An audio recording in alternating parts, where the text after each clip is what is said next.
Welcome to Queer Conversation with couple Jessie Stoelwinder and M. Williams from Western Australia. My name is Silke Bader.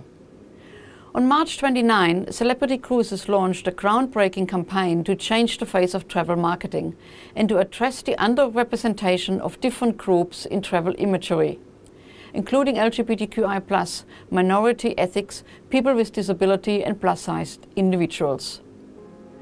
To do this, the brand has collaborated with world-renowned photographer and LGBTQ+ advocate Annie Leibovitz and a group of diverse change-making photographers to capture a stunning range of imagery and create the world's first diversity-focused open-source image library to help other travel industry brands join the diversity and inclusion journey free of charge. One of the photographed couple by Jared Seng was Australian Jessie Stoelwinder and M. Williams, a married same-sex couple with a 6-year-old daughter. Jess and M believe by sharing their story and experience they can help others feel less alone. They would have loved to have seen this kind of representation themselves when growing up. Celebrity Cruises just launched a groundbreaking campaign to change the face of travel marketing. Annie Leibovitz is a well-known photographer and advocate for the LGBTQI community. Did you know what you gotten into and how did you get involved? So the photographer that we worked with here in Perth was Jared Seng. So they chose, Annie was one of the photographers that they chose all around the world, but we are lucky to have one of the world's best travel photographers here in Perth, Jared. And I've met Jared a few times throughout the years, and I saw that he was looking for people who were diverse and who felt that they were underrepresented. And so I sent it through to Em and had a bit of a chat with her about it as to whether, she thought this is something that we'd be keen to do. Basically just put our names forward for it. And we were chosen to take part, which felt like a real honour. Yeah, definitely. This project doesn't just focus on LGBT, it focuses on diverse images. On our shoot, so it was ourselves, and then we worked with 2 Aboriginal people, and we had a South Sudanese woman as well who also had a disability. And so we sort of had a range of people in our shoot, and it was really great to have our perspective and our experiences, and also have the forum and the time to sit down with them and hear their experiences and listen to their sort of struggles that they've had, which is different to ours, but in a way similar as well, with that lack of representation. So it was a really good experience. Yeah, so representing, and myself as well, the non-binary community, and then we were the only queer couple on the shoot. And on the shoot, our daughter, Winter, she also joined us on the shoot, which was really nice to not only show a lesbian couple and someone who's non-binary, but also a representation of a queer family. And that was really important to us to show as well. And we see you chose riding horses. Is this a regular family activity?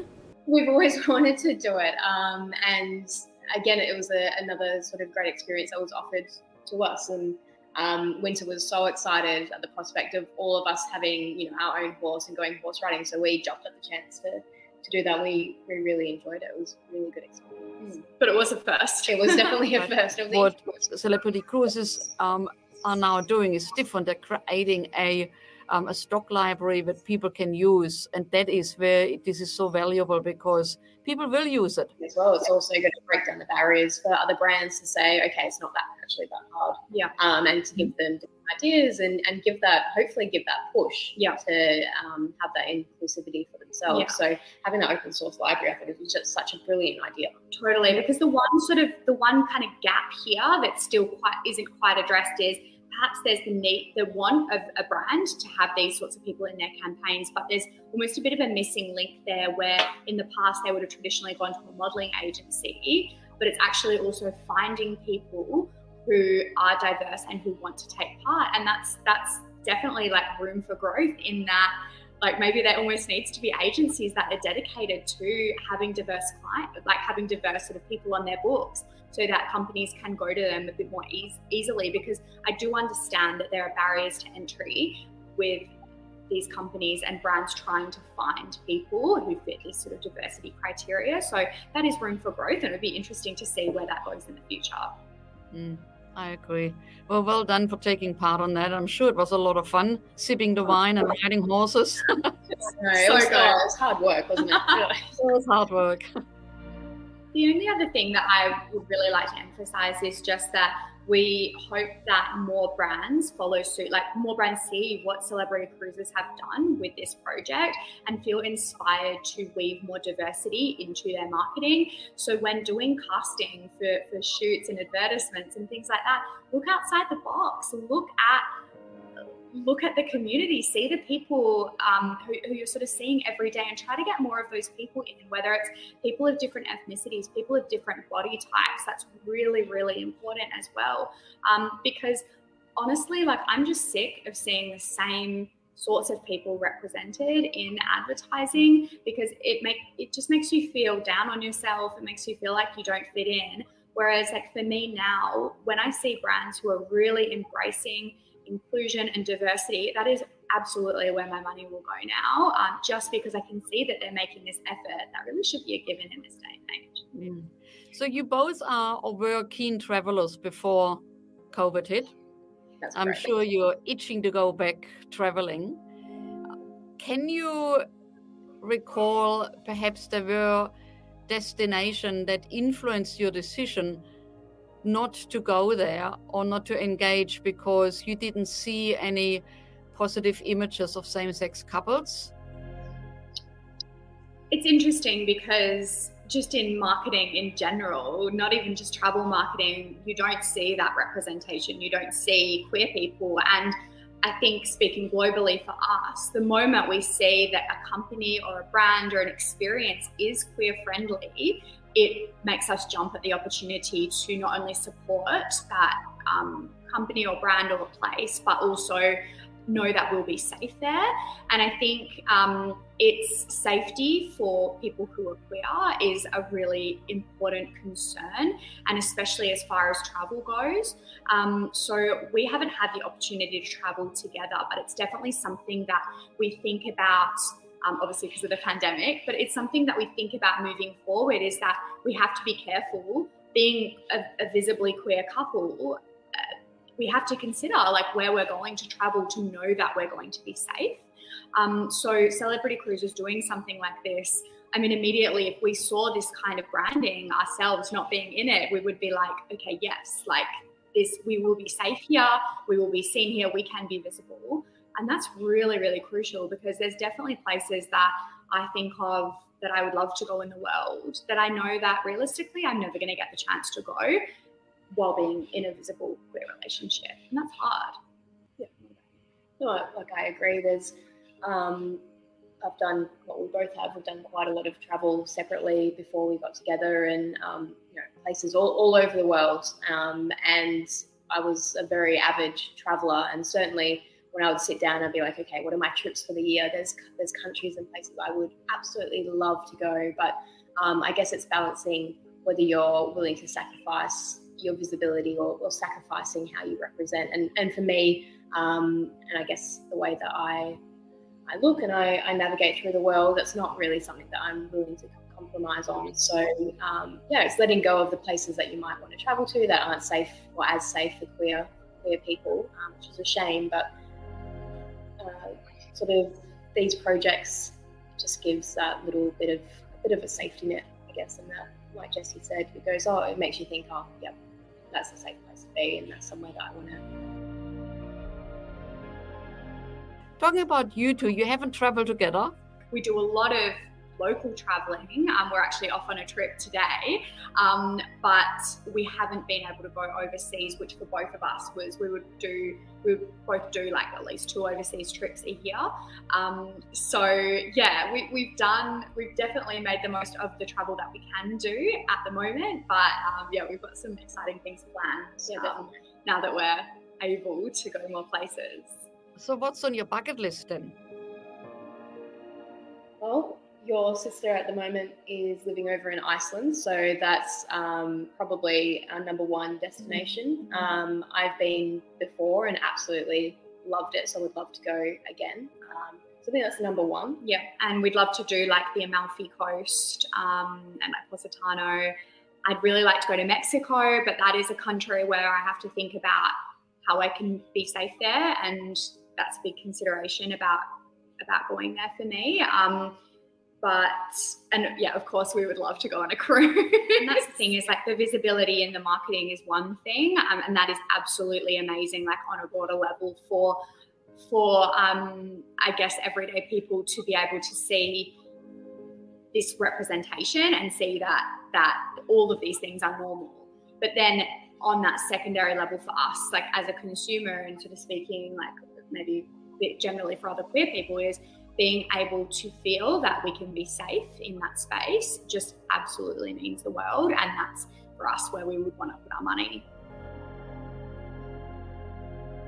You're trying for a baby, yeah, and you are thinking of documenting it to increase visibility of same-sex families in WA.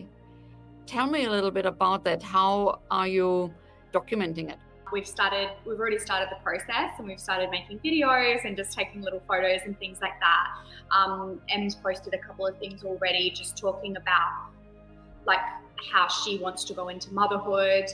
And the idea behind all of that is it's very, especially like trying for a baby, it's a very raw experience, and we don't know how it's going to go. We don't know how long it's going to take, but I think that there's a real power to being vulnerable and sharing that story, because it's something that even just the people in our lives, like, how do you do that? How is that going to work for you?